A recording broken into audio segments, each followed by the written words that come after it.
教堂里凭空出现了一座绝美的雕像，可神父凑近一看，才发现这根本就是一具人类的尸体。他吓得立马报了警。结果警方经过仔细调查，竟发现尸体上没有留下任何指纹，可脚上却留下了一个单词“艺术家”，这明显是凶手故意留下的名号。警长看到后大吃一惊，因为这是他5年前亲手逮捕的罪犯，那是一桩连环杀人案，凶手残忍地杀害了6名女性，将她们全部做成了雕像。和现在的情况如出一辙，但是艺术家早已被他们逮捕，不可能犯案。看来是有人在故意模仿他的手法行凶。既然如此，那么直接去找艺术家本人帮忙，或许就有机会侦破这次的案件。很快，侦探艾米就来到了监狱，可还没等他说出此行的目的，艺术家就猜到了他是为模仿犯而来。虽然艾米十分的震惊，但他还是不露声色地向他展示了雕像照片，并且告诉他这次的模仿犯十分专业，因为凶手用了和艺术家当年同款防腐剂。这批防腐剂早在几年前就被警方全部封存，所以这个模仿犯必定和艺术家有某种密切的联系。老头听后微微一笑，表示可以帮忙，但必须有个条件，就是将他的监狱改造成一个画室，因为只有在画画的时候，他才能静下心来好好分析案情。艾米没有任何犹豫，直接答应了下来。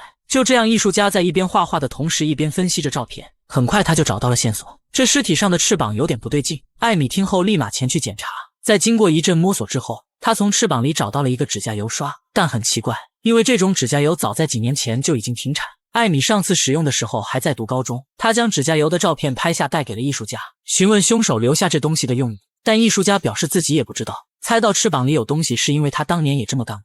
艾米看他这副样子不像说谎，也只好作罢。就在警方努力搜查着线索时，第二天又有人来报案，说是在河面上发现了一具尸体，被安置在小船上，随着水面静静移动。艾米赶到现场时，尸体早已被打捞上岸，他立马上前仔细检查，果然在尸体的手指甲中找到了线索，那是一根细小的指针。警长看到后大吃一惊，因为他的老搭档也有一根一模一样的，或许就是同一根也说不定。但搭档早已在几年前追捕艺术家的行动中死亡，凶手故意留下这个指针到底有什么用意？艾米还想询问当年案件的细节，但警长却沉默下来，不愿再多说。虽然有些奇怪，但他也没再多问，只能将这个细节默默地记在心中。很快夜晚降临，警长在下班后并没有回家，他一路驾车来到了野外，走进了一条无人的小巷，接着进入了一个神秘的房间。此时房间里正在举行一场表演，女人随意拉了一个观众上台，她轻轻地扭动手中的玩偶，男人的身体也开始随之扭曲。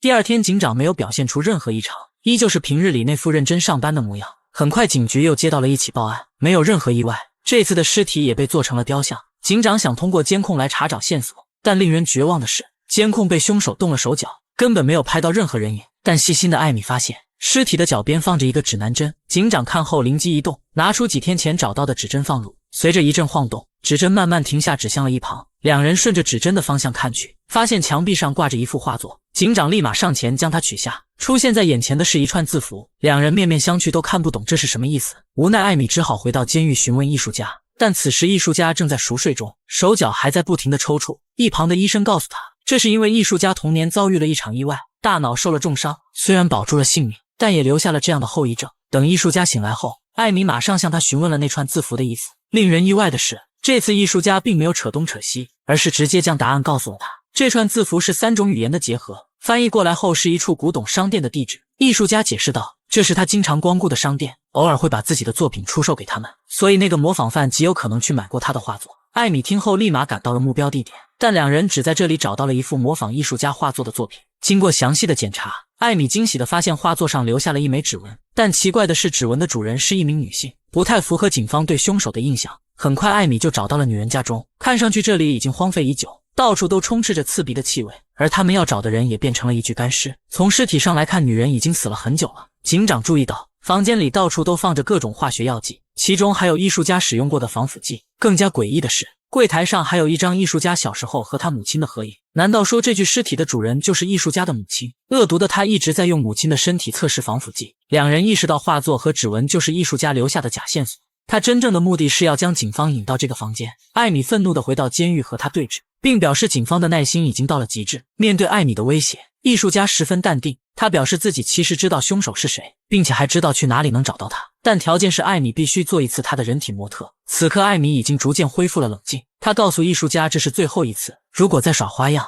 那么等待他的将是死刑的命运。就这样，艺术家一边捏着雕像，一边讲起了自己童年的故事。别看艺术家现在如此的歹毒，他的童年可是过得十分悲惨。小时候母亲不同意艺术家画画，每次看到他画画都会向他大打出手。有一次母亲用力过猛，直接将艺术家推倒，大脑重重地摔在了地上。之后艺术家坐了3年的轮椅才逐渐恢复了健康。艾米听后有些莫名其妙，她不知道艺术家说这些的意义何在。正当她这样想着的时候，艺术家接着说道，其实艾米也有一个和她相似的童年。听闻此话，艾米瞬间应激，立马反驳道她的父母没有这么做，相反，父亲是在伤害自己的身体。他经常在艾米的眼前灼烧自己的双手，这一幕成为了艾米的梦魇，她永远都无法忘记这幅画面。没有理会他的反驳，艺术家接着说道，为了报复父亲，艾米故意嫁给了一个她讨厌的男人。此话一出，艾米彻底破防，虽然嘴上说着自己是为了爱情结婚，但眼角却流下了一滴眼泪。见他这副模样，艺术家也没有再继续说下去，而是将凶手的地址说出，并将雕像送给了艾米。最后艺术家意味深长地告诉他，真理掌握在自己的手中。很快警方就赶到了艺术家所说的地址，但没想到的是，房间里只有一对普通夫妇。艺术家又一次骗了他们，但突然艾米想起临走之前他说的那句话，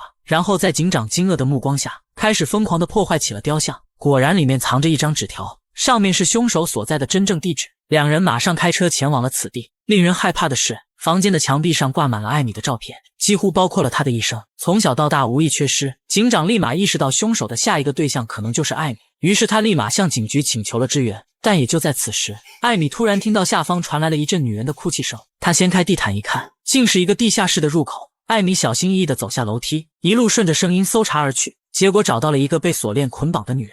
艾米刚想帮她解开锁链，突然有一个人影快速掠过，她下意识地开枪射击，但都没有击中目标。一番追逐过后，艾米将对方逼到了死角，凶手也渐渐展露了身形。看着警长的面容，艾米大吃一惊，她无法相信凶手是跟自己工作了几年的同事，而且此刻警长的语气和说出的话十分诡异，就像是另一个艺术家在跟他对话。Jake's not here right now.